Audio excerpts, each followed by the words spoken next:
For this series of videos, I wanted to look at a fairly basic way of making hard plastic layers by making a mould from a little gas canister and using that to produce plastic layer bodies, which I can modify in various ways to give me a range of vintage style baits and also some modern, instead of the more costly approach of making lots of different moulds to make different layers.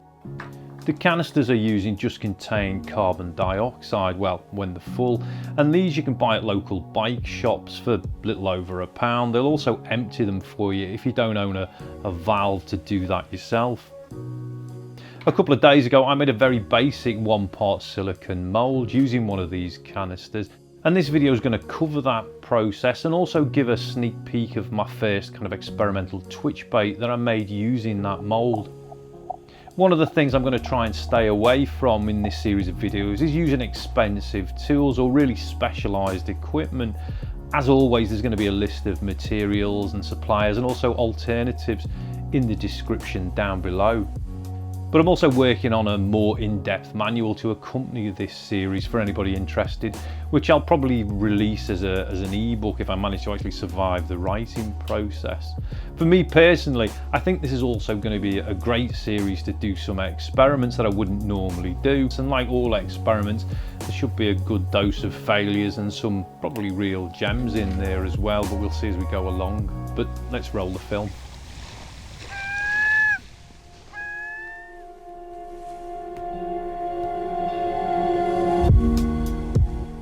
To get going, I fished out some canisters from my cycling bag and picked a 16-gram empty canister out, which I just peeled off the label.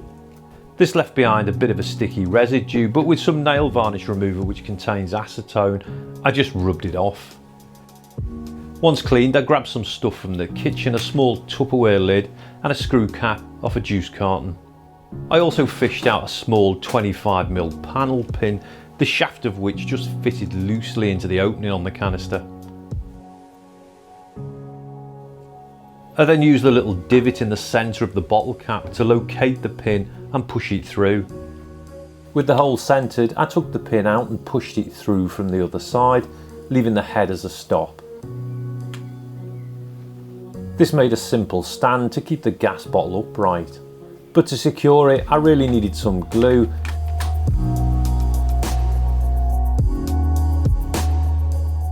With the glue gun heated up, I could just stick this into position and leave it to cool off. Then I centralised it all on the large lid and tacked it into position. When it had cooled a little, I went back and sealed completely around the base.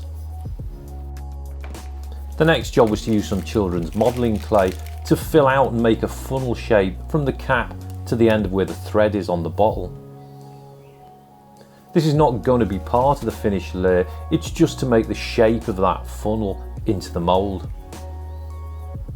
I used a craft knife just to neaten everything up and also sliced a little back to expose the last grooves of that thread. This should help me later when it actually comes to cutting the layer body free. Although this doesn't have to be a piece of sculpture, I smoothed off and removed any stray bits of clay so nothing would get stuck in the silicone I'll be using to pour over it. To cast a guide into the mould so I could add a through wire later, I fished out another nail, making sure it was relatively clean. And with a drop of super glue, used the centre mark on the top of the canister to place it.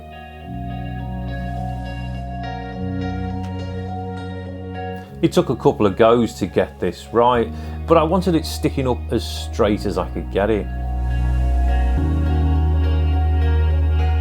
For the mould box, I used a piece of 40mm PVC waste pipe from a big box DIY store.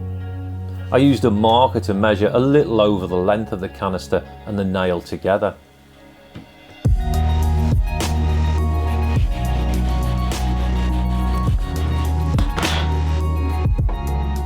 Once cut, my dodgy sawmanship became apparent, and I took a rough file to the end and squared up the pipe as best I could, until it started to look a bit less like the Leaning Tower of Pisa. I took any burrs off with a knife and also marked the end, as I didn't want to waste time squaring up the other end as well. To clean up any stray bits of plastic, I also ran a rag through. Then I could give it a dry fit and remove any glue from around the orange juice cap that was sticking out. Before fixing the pipe and pouring the main mould, I wanted to put a thin coat of silicone on the gas bottle to help me reduce the risk of getting air bubbles trapped against the surface of the mould. So I added a small bolt that I could use as a handle. For the mould making material, I used a 2-part RTV silicone from an eBay mould making suppliers. This is a general purpose silicone, and rather than try and explain all the properties, which could probably take a couple of videos, I'll post the details in the description below, and also some alternative manufacturers and their products. While RTV silicones are not the most dangerous things, they're a bit of a pain in the backside to get off your hands and other things, so generally I put some gloves on. As a mixing cup, I used a disposable plastic shot glass from the supermarket. This particular silicone is mixed 10 parts base to 1 part catalyst, which is the red stuff. And to weigh out the parts accurately, I used a recent purchase, what I call my drug dealer scales. But for years I've used the less accurate kitchen scales without any problems. With the cup zeroed on the scale, I poured in 10 grams of the silicone base. And then after zeroing again, about a gram of catalyst. For a mixing stick, I used a children's glue spreader and took a steady pace, not wanting to whisk lots of air into it. With the flat spreader and a clear plastic cup, I could scrape the sides and bottom and really see if I was getting everything mixed up. And this took a couple of minutes until I turned it into a uniform pink.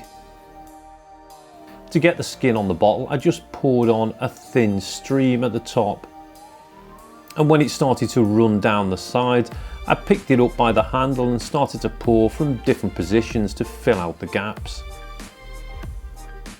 The point of this is to keep the silicone moving slowly so it's trying to run off. And as it does that, it creates surface tension. And because the silicone is so thin, it tends to pull the bubbles apart. If I give this maybe 5 minutes of slow turning, it normally gives me a really bubble-free surface to the mould. There are more sophisticated ways of removing trapped air from silicone with vacuum degassing and pressure casting, but these require a level of expense and bulky equipment that's hard to justify as a kind of part-time hobby. After a few minutes, I carefully snapped my handle off the bottom and left the excess silicone to run down. To prevent any dust getting on as it cured, I also put a plastic tub over the top. I didn't get back to the project until the following day, giving the silicone at least a chance to cure. And the first job was to work out how much silicone I needed to fill the mould. With my tube tacked down to a scrap of wood, I part filled it with some risotto rice and then added a spare gas bottle of the same size and just topped it up.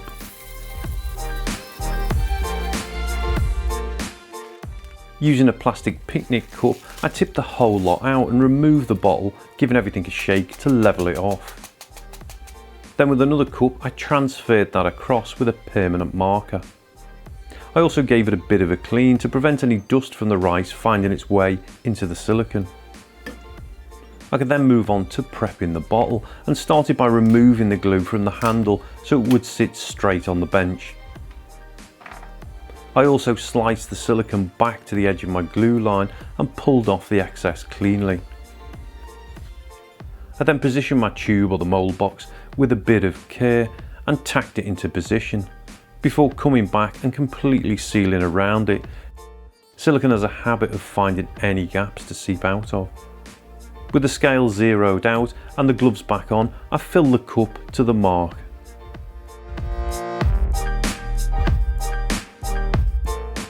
This came out at about 170 grams.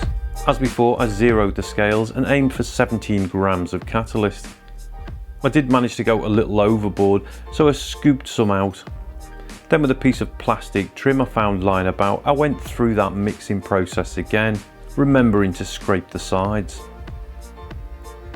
To pour the mould, I used a very thin stream of silicone aimed at the lowest spot in the mould and held that position. This does two things. It forces the silicone to move to fill the mould, which again helps the surface tension to pop bubbles. And also that thin stream itself stretches the silicone, popping bubbles as they actually leave the cup. This won't completely eliminate any trapped air, but it will reduce it. The biggest temptation to avoid though is dumping the whole lot in.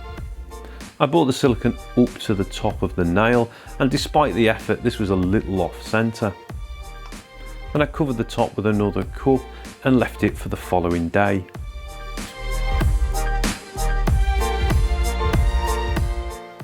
I didn't get back to the mould until after work the following day. I decided to do a bit of a clean up. Silicone, even cured, tends to attract dirt like a kid's school uniform. I placed a thin white chopping board down to give me at least one clean area. To break down the mould, I just snapped the end off and peeled away the glue. The nail I took out with some tweezers and also popped out the cap. The tweezers were also handy for getting out the modelling clay. With no chance of pushing the silicone out of the pipe, I needed to cut it open. So I glued it down to the workbench and added a scrap of wood to mark the centre line. Then with a craft knife I made lots of scoring cuts until I'd worked my way through the plastic without cutting into the silicone beneath.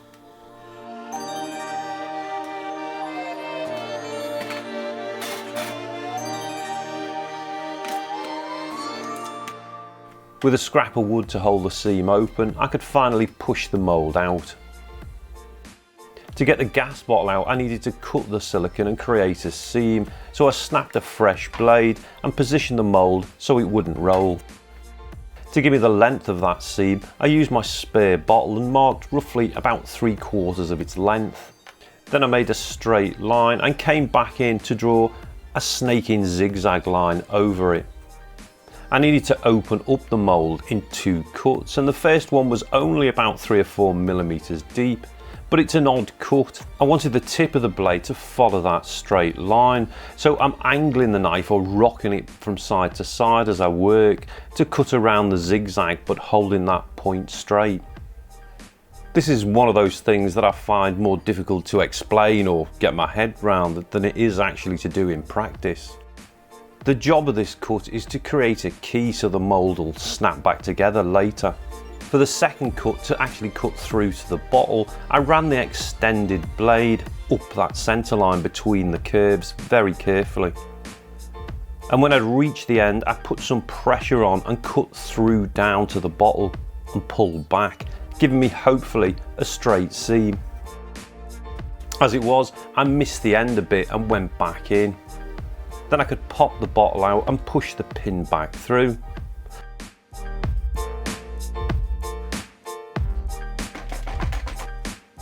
I also cut the mould box down just so it covered up the seam in the silicone, and then the mould was ready to use.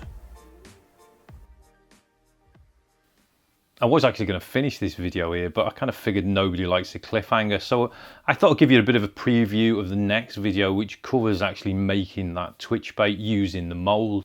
The layer body is made out of some polyurethane resin, which is mixed with a lightweight filler material to make it a little bit buoyant. These are really cheap and readily available materials these days, and again there'll be a list of materials and links to where you can buy them in the description below. I also really wanted to test casting a weight into the layer body, and I did that by attaching it to a piece of wire and using the holes that I'd left by the pins on either end to position that down the midline of the layer. It might really make any sense until you see the full video next time, but I could actually remove that wire and leave the weights behind. This also left me holes where I could fit screw eyes and hardware. As this was a prototype and I was more concerned with seeing it in the water, I left it the natural white colour of the resin. To see that action, I headed down to a local feeder stream to a park lake. Surprisingly, the layer responded almost straight off. And as this was meant to be a twitch bait, I kind of twitched it along with the tip using a steady retrieve on the reel. The thing really just walked and walked really easily, probably about a foot below the surface, or a little more if I gave it some time to sink. It's really probably a lure I'm going to use in the summer for kind of shallow bays if the pike aren't really taking anything on the top water like spooks or prop baits. But I'll leave you with this bit of footage and see you next time with the build video. Thanks for watching.